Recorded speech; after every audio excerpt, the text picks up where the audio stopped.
Beirut, Lebanese voted for a new parliament Sunday against the backdrop of an economic meltdown that is transforming the country and low expectations that the voting would significantly alter the political landscape.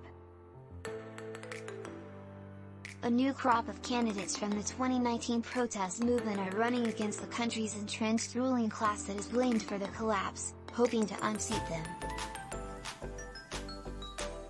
But they are divided and lack the money, experience and other advantages held by traditional political rulers. People began casting their ballots shortly after the polls opened under the watchful eye of security forces that have fanned out across the country. Sunday's vote is the first since Lebanon's implosion started in October 2019, triggering widespread anti-government protests.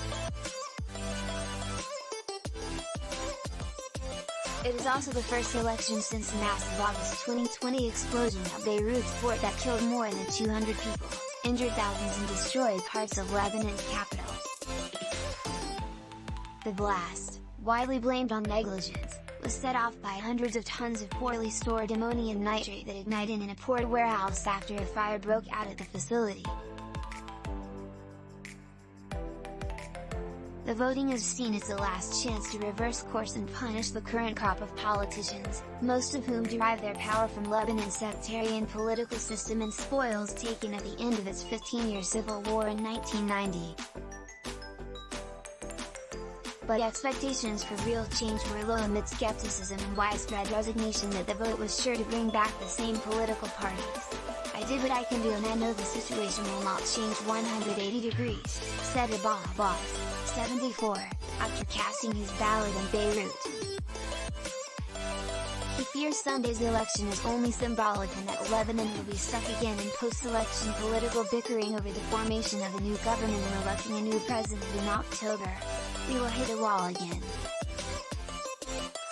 Lebanon is a hopeless case," he said. The extent of Lebanon's collapse was on display Sunday.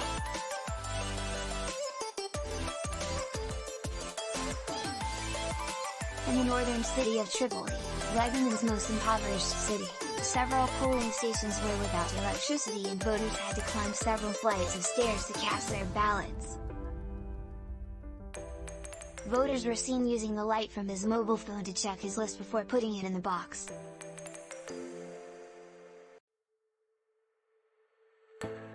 Mainstream political parties and politicians remained strong going into the vote, while opposition figures and civil society activists hoping to unseat them are fractured.